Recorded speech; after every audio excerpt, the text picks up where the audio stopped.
Hi. Okay, it's Miriam back for my weekly vlog prompt from Mama's Losing It. And this week, I decided to take the challenge of the memorable Christmas.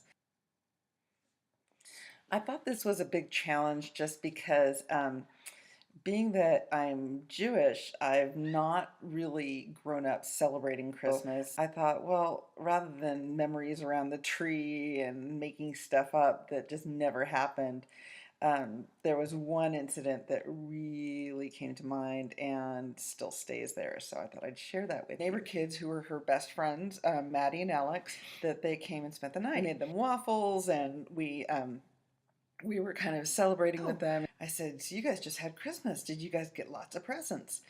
And they said, oh yeah, Santa brought me blah, blah, blah, blah, blah. Avery looks at them and looks at me wide-eyed and says, there's no such thing as Santa Claus.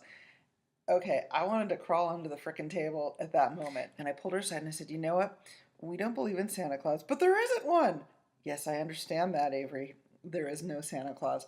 But that doesn't mean that other people can't believe in it. I said, well, it's kind of like, maybe like the tooth fairy or something. And she looked at me again, all wide-eyed, but this time horrified. She goes, there's no tooth fairy?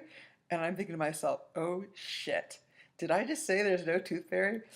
Wow. So I backtracked really quick and I'm like, oh no, no. Oh, I'm sorry. That was a bad example. Of course there's a tooth fairy. So now I want to know from you guys, what made a memorable Christmas for you? Is it something kind of embarrassing, like my daughter telling these poor little kids that there's no Santa? Or is it just something special that you do with your family?